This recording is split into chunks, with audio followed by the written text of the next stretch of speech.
So you're ready to get started in the gym, but you're worried about walking in there and sticking out like a sore thumb. Here are 5 tips I've got for you to get you feeling welcome in the gym from day one. Speaking as a physician who spends half his time in the gym with his patients, either literally with them or coaching them through things, I know a thing or two about being there, but I've been in and out of different gyms since I was 17 years old and have seen both the good, the bad, and the ugly of gym etiquette. So some of these are common sense, but I'm still going to say them anyway because you'd be surprised at how many people lack common sense these days. So number 1, respect everyone's space. This will make it clear that it's your first day in the gym if you make some of these mistakes.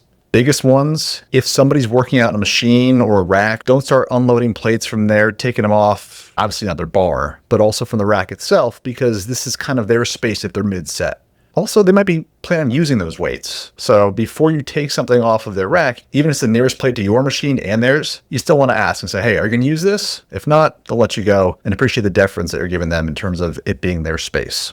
Number 2, clean up things when you're done. Do not leave weight on racks. Do not leave dumbbells next to benches. Do not forget to wipe down your sweaty bench afterwards. It's just a courteous thing to do. Prevents spread of disease like ringworm, but also, again, makes it look like you're aware that this is a shared space and it's not your first time being there. Along the same lines, don't sit there for 4 or 5 minutes after a set on your phone before you start the next one. Besides it not being best for fitness, you usually want to be between 1 and 2 minutes for a rest. It also just makes it very clear that you don't want to be there. And if someone's waiting for that machine, they're going to get pretty mad. They might not say it, but you'll feel the eyes on you. On the flip side, if you're looking for somebody else's machine, so say you want to use the one flat bench in the gym and some other guy's on that one, don't stand behind there with your arms crossed, just kind of waiting for your turn, staring at them. Do something nearby. And then if it looks like they're in between sets, just say, hey, how many you got left? You're both asking how soon they're done, but also implying, hey, I got dibs on this next. And this way, when they're finished, they'll probably, if they're courteous, look out for you so that you get the next one instead of someone else who walks by at the right time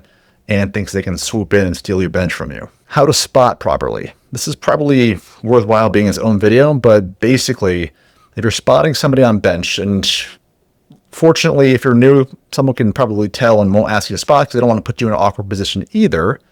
But if you're roped into spotting somebody on bench, spot around the wrists and don't hold underneath the elbows. If you're pushing under the elbows and they're going up, you may cause them to extend their elbows awkwardly. And if they're dumbbells, drop them. If they're barbells, get out of the rhythm, risking injury.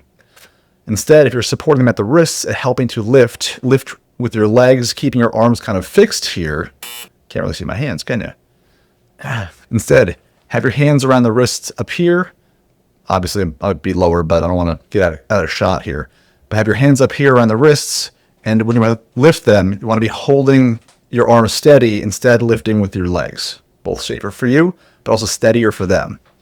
And only spot people when they're stalling in their movements. If they're going slowly, don't help them through that. They want to work on this kind of thing. Instead, you want to make sure that you're helping to keep the bar moving, dumbbells moving, whatever, and avoid it dropping back down on them. If you're spotting somebody on squat, this is an even more advanced one that, again, you're unlikely to be roped into this, but God forbid, get behind them in your own squatting position, arms underneath their armpits here as if you're kind of like guardrails, same thing, lifting up with them. You're not going to have your hands in their armpits, you're going to have your forearms under their armpits. If you're a different gender, you want to ask them how they prefer to be spotted in this case. And often it'll involve getting kind of close because that's the way that you have to spot safely. Filming. If you're new, don't film yourself. The occasional selfie or whatever is totally appropriate. We're all doing it. However, there's usually often rules against this too in the facilities. You want to be respectful. So minimize having other people in your shots, obviously. Kind of the same rules you're going to follow everywhere else. So it's not that different. Shouldn't have to say this, but deodorant is appreciated. I wish I didn't have this experience too often, but at least once or twice a month or so, there's someone who's on the younger side walking through, not realizing that the body produces odor, especially when you work out. So be prepared. Ego, number 1 thing here too.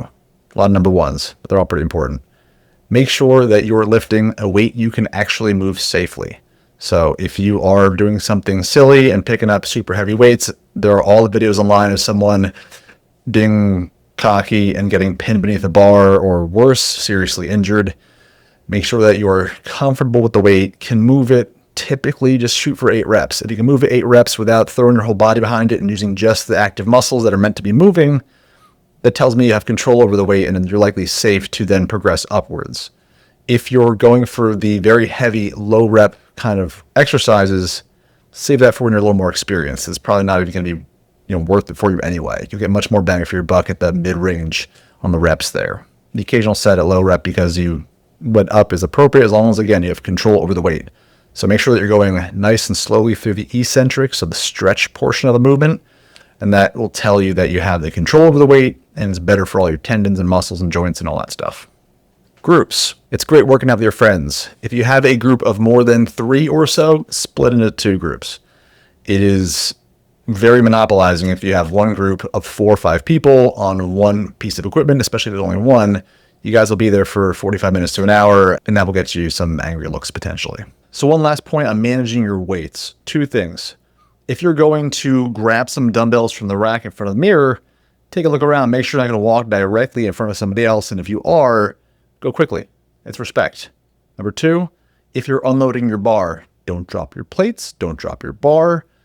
All that noise, kind of irritating, can distract somebody who's focused in their set. And it's a safety risk too. Follow these guidelines and you won't just not stick out. You'll probably actually have some of the veterans there cheering you on along the way. All right, hope that was helpful. This is a newer channel. We're trying to grow quickly and provide a lot of good information to folks who just are looking for a way to work out safely, lose weight, optimize hormones, explore peptide therapies, all that kind of stuff safely. So please subscribe. Helps us a lot.